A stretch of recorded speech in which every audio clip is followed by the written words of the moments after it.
Hallelujah. ප්‍රශංසා වේවා දෙවියන් වහන්සේගේ නාමය ගෞරවයට මහිමයටපත් වේවා. අද දවසේ දේව වචනය මෙනෙහි කරමු. සුදු මතේ සුභාරංචියේ 5 වෙනි පරිච්ඡේදයේ 14 වෙනි පදේ. ඔබ ලෝකයේ ආලෝකයයි.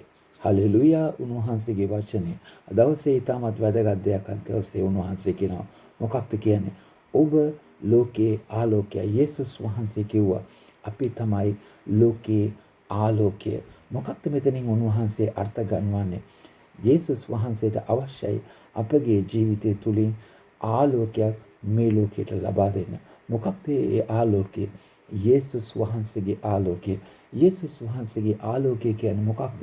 උන්වහන්සේගේ ගුණාංග, උන්වහන්සේගේ චරිතය අපගේ ජීවිතය තුළින් තමයි උන්වහන්සේ ලෝකයට ලබා දෙන්නට යන්නේ. ඒ කියන්නේ ඔබ මේ ලෝකේ ජීවිතය ගත කරනකොට ඔබගේ ජීවිතය තුළින් යේසුස් වහන්සේගේ ආලෝකය අනිත් අයට යන්න අවශ්‍යයි.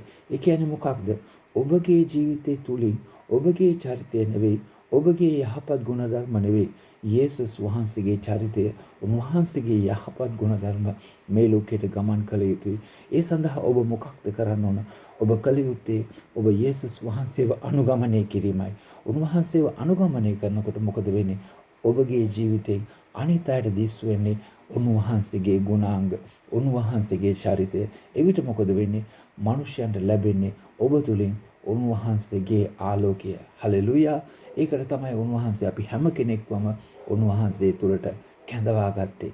ඒ නිසා මතක තබා ගන්න, ඔබට ඔබගේ ශක්තියෙන් කරන යහපත්කම් නෙවෙයි, යේසුස් වහන්සේ තුලින් උන්වහන්සේගේ බලයෙන් සිදුවන යහපත්කම් තමයි ඔබගේ ජීවිතේ උන්වහන්සේගේ ආලෝකය අනිත් අයට ලබා දෙන්නේ. මතක තබා ගන්න, අපිට අපේ ශක්තියෙන් යහපත් වෙන්න බෑ. අපි මොකක්ද කරන්න ඕන? යේසුස් වහන්සේට අපගේ ජීවිතේ බාර දීලා උන්වහන්සේට කියන්න අවශ්‍යයි, ස්වාමිනේ ඔබ වහන්සේ මහ තුලින් යහපත්කම් කරන්න. හලෙලුයා. උන්වහන්සේ ඔබගේ ජීවිතේ වෙනස් කරන්න යනවා. ඔබගේ ජීවිතේ පරිවර්තනය කරන්න යනවා. ඔබගේ ජීවිතේ ආලෝකමත් කරන්න යනවා. ඒ ආලෝකය තුලින් ඔබගේ ජීවිතය ආලෝකවත් වෙනවා වගේම අනිත් අයටත් ඒ ආලෝකයේ ගමන් කරන්න යනවා. ඒ ආලෝකයේ කරා අනිත් අය ඇදිලා එන්න යනවා. ඒ ආලෝකයේ කරා අනිත් අය ඇදිලා එනකොට මොකද වෙන්නේ? ඒ අයගේ ජීවිතය පරිවර්තනය වෙන්න යනවා. මේක තමයි උන්වහන්සේගේ ක්‍රමය. ඔබ තුලින් අනිත් අයට ආලෝකය දීලා අනිත් අයගේ ජීවිතත් ආලෝකමත් කරන එක. ඒ නිසා මතක තබා ගන්න, ඔබ ආශිර්වාද ලබා ගන්න. ඒ වගේම ඔබත් අනිත් අයට ආශිර්වාදයක් වෙන්න. ඒක තමයි දෙවියන් වහන්සේගේ කැමැත්ත.